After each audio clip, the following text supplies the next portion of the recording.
Bonjour, bonsoir. On est reparti pour notre chemin vers le macaron. Alors, avant de passer à la dernière étape, petit rappel, on a fait notre ganache, on a fait notre sucre impalpable, on a fait notre temps pour temps.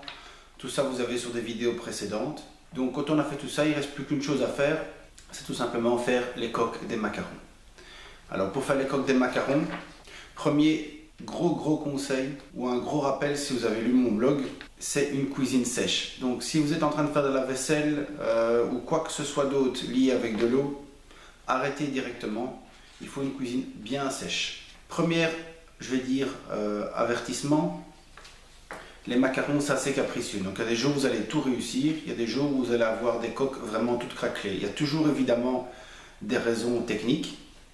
Souvent, c'est un problème de pesée. Les pesées n'est pas assez précises. Donc moi, j'utilise vraiment une balance de précision. Comme je le disais dans une vidéo précédente, à part le TM6 qui va peser au gramme près, le reste des robots, ne leur faites pas confiance. Donc s'il y a une balance intégrée comme sur le iCooking, aux 5 grammes, c'est pas assez précis. Donc vraiment, utilisez une balance de précision dans une cuisine sèche. Et après, il y a plein d'autres conseils comme faire vieillir les blancs d'œufs et d'autres choses du même type. Je vous renvoie vers mon blog. Il y a des explications pour chaque robot. Chaque conseil sont explicités de manière complète. J'ai essayé de faire un résumé de tout ce que j'ai trouvé depuis que je fais des macarons. Donc à nouveau, aucun complexe non plus. Aujourd'hui, je ne sais pas si je vais réussir. C'est toujours un grand pari. Voilà, donc on va voir ensemble à la fin ce que ça donnera. Alors pour des macarons, vous avez besoin de votre temps pour temps. Le temps pour temps, vous aurez besoin de 250 g de temps pour temps. Vous aurez besoin de 2 fois 90 g de sucre en poudre, appelé aussi sucre semoule. Vous aurez besoin de 125 g de blanc d'œuf et alors optionnellement du colorant. Le colorant, c'est juste pour l'aspect esthétique. Alors aujourd'hui, pour pas trop défavoriser le iCooking, on va travailler sur une meringue française. Moi, je préfère la meringue italienne. Mais la meringue italienne, il n'y a pas vraiment de bonne recette. La montée en température et la puissance du iCooking, pour moi, ne le permet pas. Donc, je voulais faire un test et une battle honnête entre les deux.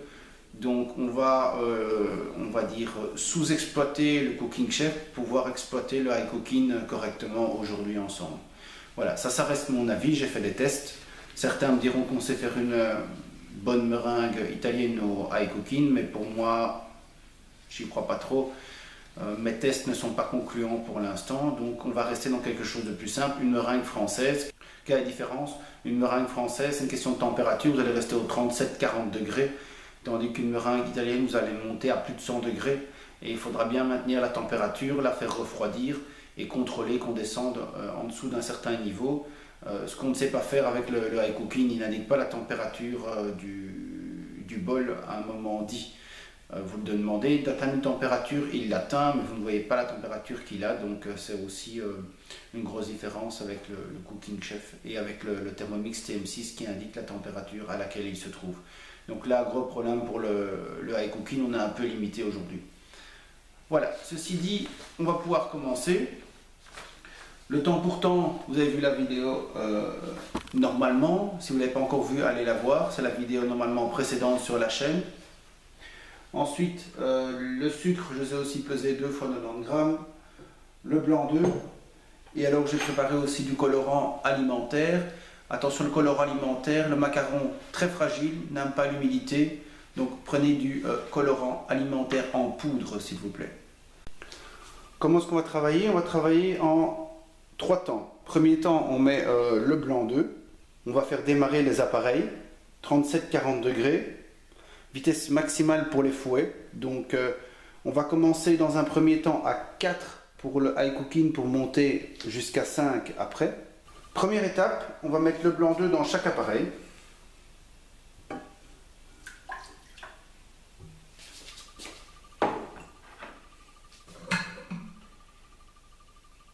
Ensuite, on va lancer les appareils à 37 degrés, voire 40, il n'y a aucun problème, c'est pas à 3 degrés près.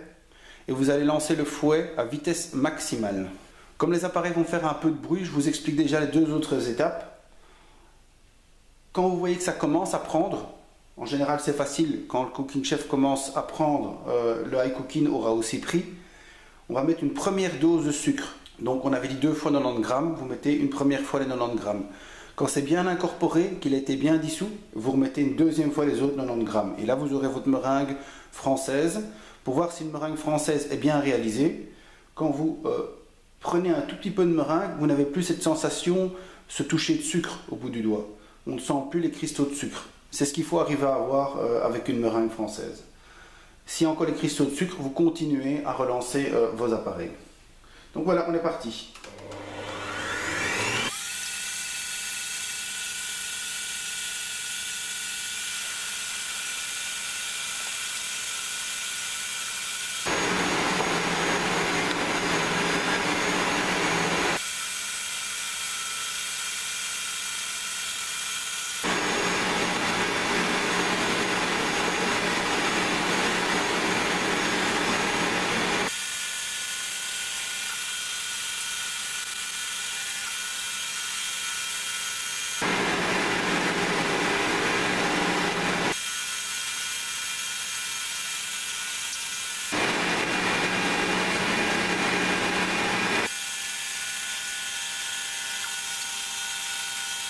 Voilà, pour le moment les meringues ont déjà bien pris. Donc ce que je vais déjà faire, c'est mettre le cacao pour l'un et le colorant pour l'autre.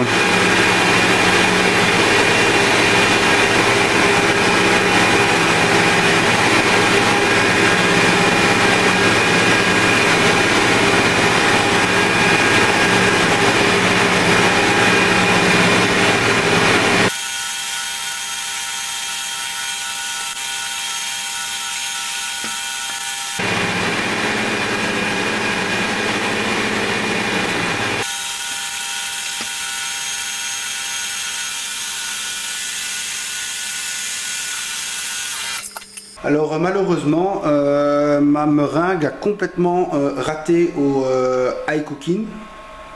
Donc je vais devoir la recommencer. Cette fois-ci, je ne vais plus prendre le risque. Oui, je vais la recommencer au Cooking Chef. Donc voilà, pour le high cooking, vraiment une catastrophe cette meringue. L'appareil high cooking commence vraiment à me décevoir de plus en plus. Donc je vais vous montrer comment faire pour d'abord les coques bleues, et puis après je referai une meringue tout simplement avec le Cooking Chef pour les autres macarons. Regardez-moi la différence.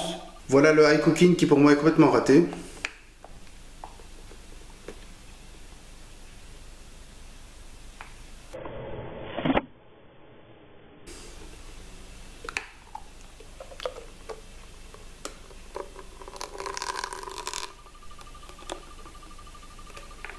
C'est tout liquide, c'est une vraie catastrophe.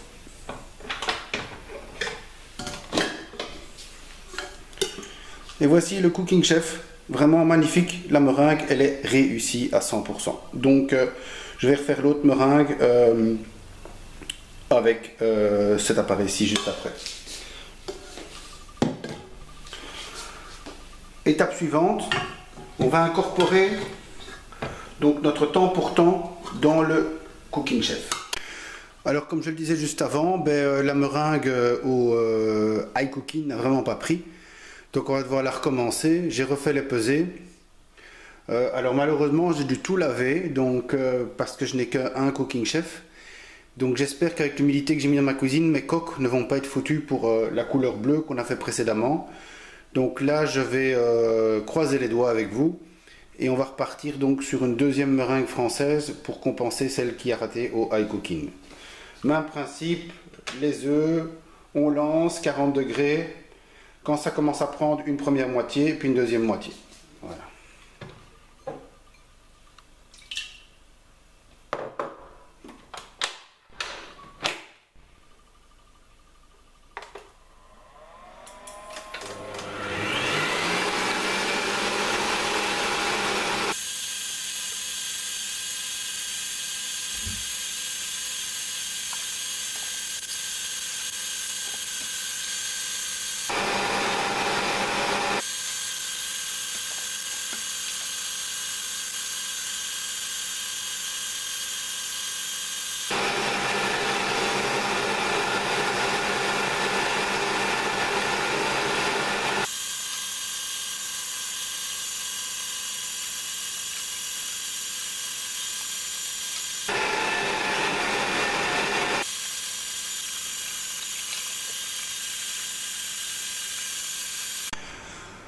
Voilà, comme vous pouvez le constater avec le Cooking Chef, ça a fonctionné, hein. La meringue tient vraiment bien.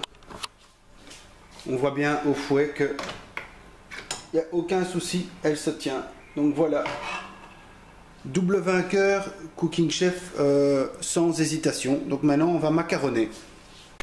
Alors macaronner c'est aussi possible avec le Cooking Chef. Donc le principe c'est la même chose, hein. Donc vous allez venir ici mettre au-dessus de votre meringue votre poudre d'amande. Moi je le fais en 2 fois voire 3 fois. Voilà, donc on tourne, on incorpore, on tourne, on incorpore. Ça ne va pas devenir trop liquide, mais le but c'est quand même vraiment de casser vos blancs d'œufs, casser votre meringue pour qu'elle incorpore bien votre temps pour temps. On tourne, toujours un quart, on tourne, ainsi de suite. Donc ici on continue. Je vais tout mettre.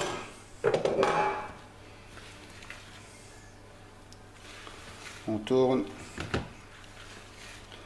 Donc quoi qu'il en soit avec le high cooking, ce qui est un peu embêtant c'est qu'on ne sait pas macaronner dans le bol. Donc ici avec le Cooking Chef je vais salir qu'un bol et un fouet parce que je vais savoir dans le bol du Cooking Chef déjà macaronné, plus il a une forme idéale pour la pâtisserie, donc il n'y aura aucun souci. Donc ici on vérifie bien qu'on n'ait plus d'amande. Il faut quand même que ce soit un peu lisse, d'avoir quelque chose qui se tient mais qui est aussi lisse. C'est ça aussi, il faut des macarons bien lisses, c'est ce qu'on aime bien dans les macarons quand ils sont bien lisses. Ici on n'a pas peur, on casse, on casse.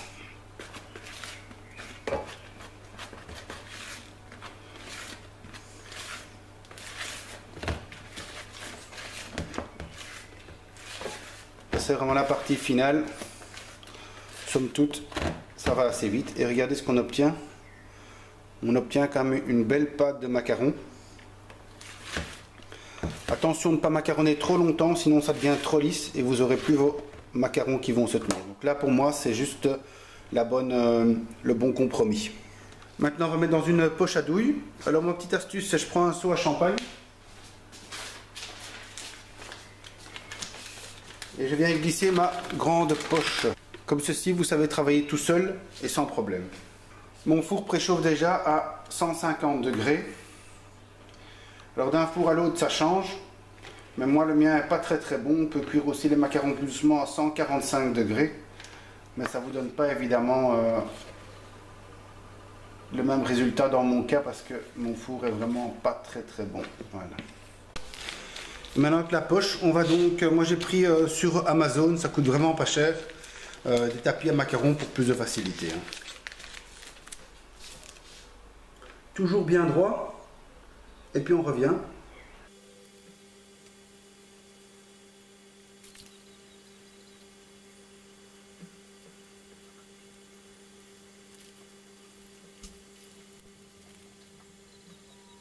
Alors maintenant, comme je ne suis pas un pro du pochage, il reste toujours cette petite pointe au-dessus.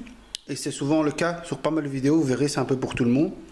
Alors ce qu'on conseille, c'est monter la plaque et la laisser tomber.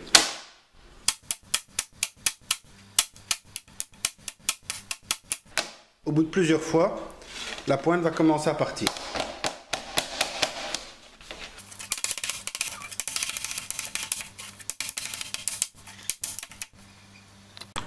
Voilà, c'est au four maintenant. On va mettre au four à peu près 15 minutes. Ça dépend de la taille du macaron. Donc ça, à nouveau, conformez-vous à ce que j'ai mis sur mon blog. Hein.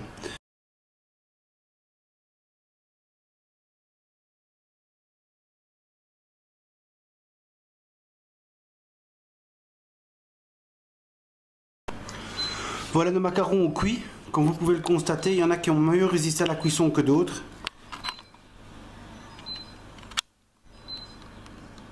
Voilà, il y a clairement quelques-uns qui ont craqué. À mon avis, c'est à cause de la vaisselle que j'ai faite tout à l'heure. Ça a rajouté de l'humidité dans le macaron. Donc vraiment, ne pas faire la vaisselle, sauf si comme moi, vous avez un gros problème et que vous n'avez pas le choix. Ou sinon, franchement, voilà, on peut dire que nos macarons ont réussi.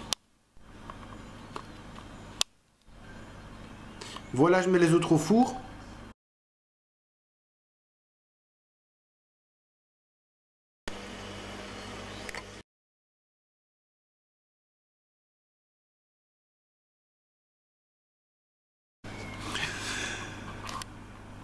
Je vous retrouve quelques instants pour vous montrer la différence. Donc ici vous avez les macarons jaunes en train de cuire.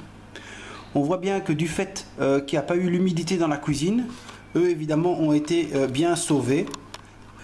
Donc évidemment, comme je viens de dire, ils ont été bien sauvés. Ils ont bien pris. Donc pour la même recette, sauf qu'on n'a pas eu d'humidité dans la cuisine, vous avez les macarons jaunes qui prennent une belle collerette, une belle couleur. Ils ne se craquellent pas. Et donc ils sont impeccables. Donc la même recette, sauf qu'on n'a pas eu le problème du high cooking qui m'obligeait de faire de la vaisselle pendant qu'il séchait. Voilà, donc c'est encore une preuve de plus que l'humidité dans la cuisine pour les macarons, c'est vraiment pas idéal.